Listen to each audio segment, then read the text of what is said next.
Okay, well, as we've discussed here, Bitcoin and other cryptocurrencies definitely in the green today, but that hasn't dampened calls for industry regulation. In fact, some think it would be a good thing. The EU recently passing a framework for crypto exchanges and stablecoin issuers, but in the U.S., regulation is still very much up in the air.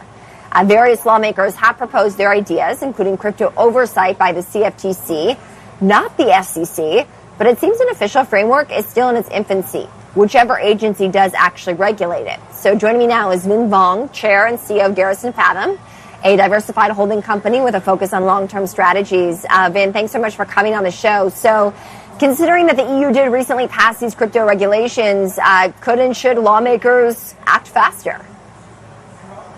Absolutely. Lawmakers need to act a lot faster. We've been in heavy conversations with a lot of the lawmakers and other regulators in the United States. And what the EU did has been fantastic, and it's what we've been advocating. Number one, they're going to require what they call passports, but they're pretty much licenses to be able to operate within the EU. And what that means is these cryptocurrency companies or projects have to have asset-backed stablecoins, which is very important because it provides a lot of security and safety for investors as well as for the companies, and actually makes it stable. And then number two, requires transparency to actually know who's running these operations, and that's been a huge problem with these rug pulls. And then at the same time, I think I really have to applaud the EU because they're moving much faster and efficient. Meanwhile, in the U.S., a lot of the politics, a lot of the bureaucracy has really been in the way, and it's going to cause a lot of issues. It's going to cause a lot of legal battles, as well as a lot of more economic and national security issues within the United States. Maybe just some more uncertainty, too, lack of transparency. I think a lot of people with the recent crypto winter, as we've seen, certainly investors, not so sure if cryptocurrency is the right option for them, obviously depending on their risk tolerance and time horizon, Vinh.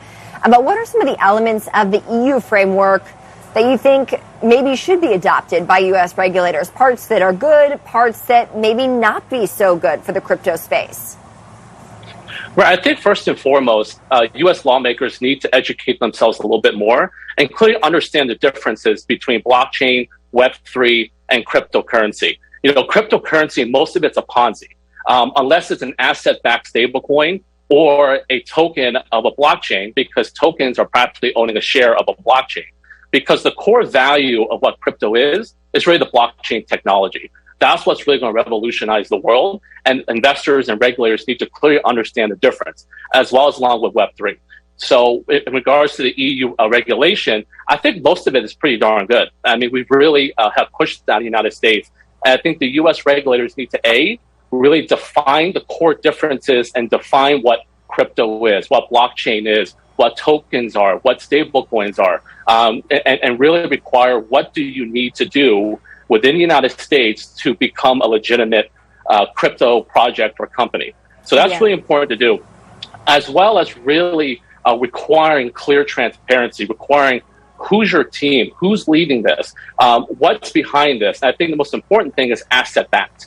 The problem with a lot of these crypto projects, and why a lot of them I say are Ponzi schemes, is because they require the next, let's say, uneducated or hyped up crypto bro to pile on top of each other to succeed. But it's actually nothing correlating. The crypto does not hedge. So that's where a lot of the issues are. So to brief again, cryptocurrencies and the regulators need to truly understand, define, draw a fine line, and understand and give the investors and give these cryptocurrency projects a clear line on what the heck X, Y, and Z let me jump in here. Vinh, I do want to get your take here just quickly. We are waiting to see whether or not it's the CFTC that actually does come forward and regulate this industry, because crypto is seen more as a commodity, for instance, like gold per se, versus the SEC, which would actually look at it as a security, which could cause tighter scrutiny for some people who have been playing in the crypto market. Is there one agency that you think is better fitted than the other? What happens?